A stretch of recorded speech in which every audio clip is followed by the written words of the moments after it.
Salut la compagnie, c'est Jules Melon et aujourd'hui dans un Pro Ciné Critique, je poursuis ma rétrospective Batman au cinéma. En attendant la version de Matt Reeves sur nos écrans début mars, je vais revenir sur un morceau de choix, sur un film sorti en 2008, très largement apprécié du grand public, pour certains même l'un des meilleurs films de super-héros de tous les temps. Je veux bien sûr parler du fameux The Dark Knight, le Chevalier Noir. Et oui, c'est sous ce titre très complet qu'il est sorti en France, avec version originale plus la traduction. Deuxième volet de la trilogie Christopher Nolan, 3 ans après Batman Begins, sur lequel je suis revenu la semaine dernière. Et forcément, il y a des acteurs qui sont de retour, notamment celui qui interprète Batman, Bruce Wayne, Christian Bale, et à ses côtés, Gary Oldman, Michael Caine, Morgan Freeman, et même Cillian Murphy qui revient faire coucou très rapidement au début.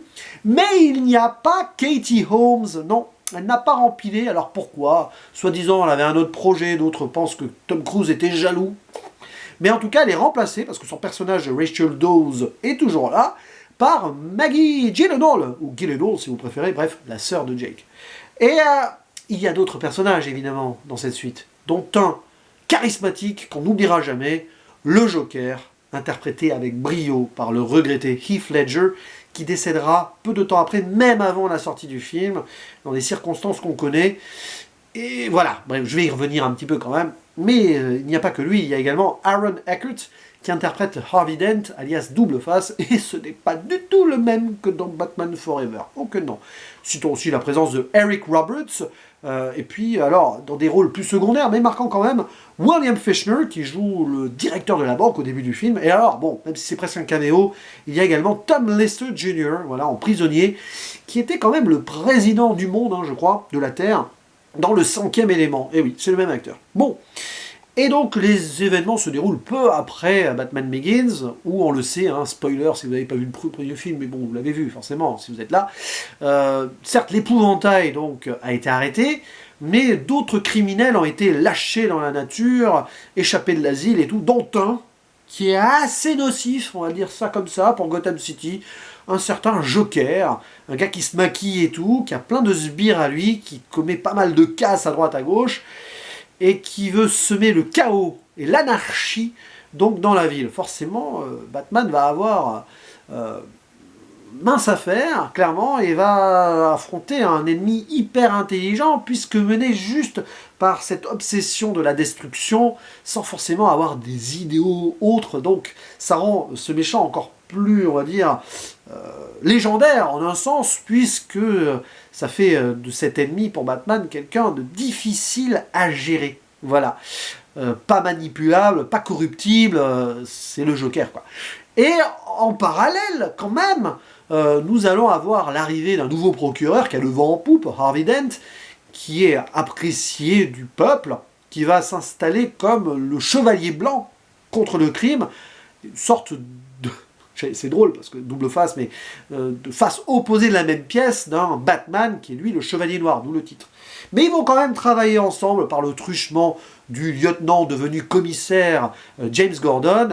Mais est-ce que cela va suffire pour arrêter le Joker et plein de soucis aussi évidemment de corruption avec la mafia dans la ville. Bref, c'est le chaos, clairement, hein, ici.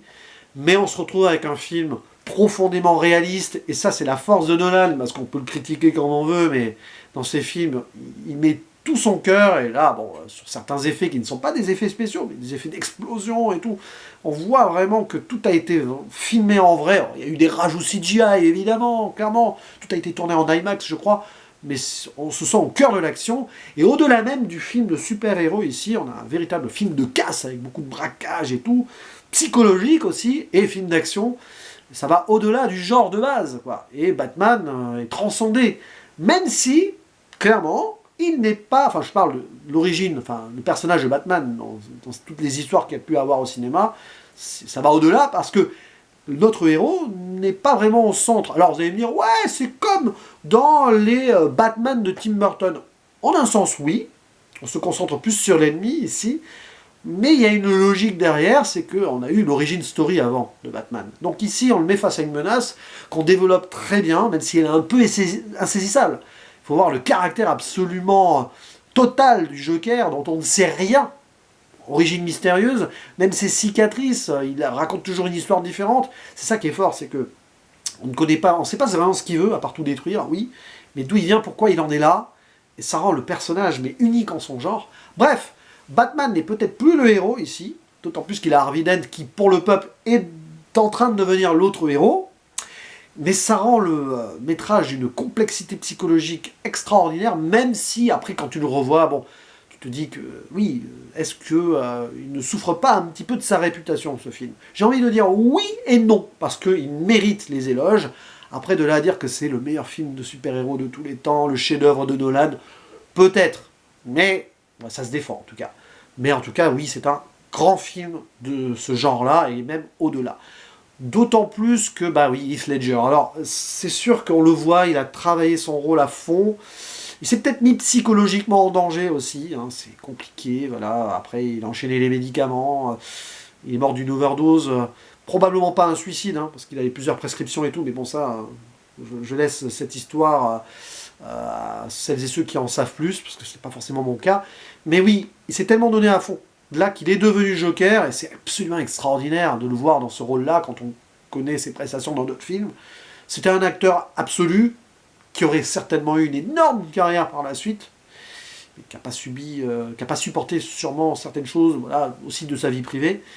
Mais alors, c'est presque extraordinaire et triste à la fois de voir que c'est pas son dernier rôle, je crois, ultimement, mais voilà, de voir qu'il a tout donné là, comme si il n'aurait jamais pu faire mieux derrière. C'est très étrange. Ça donne à ce film une aura encore plus folle, mais déjà l'écriture du Joker est extraordinaire.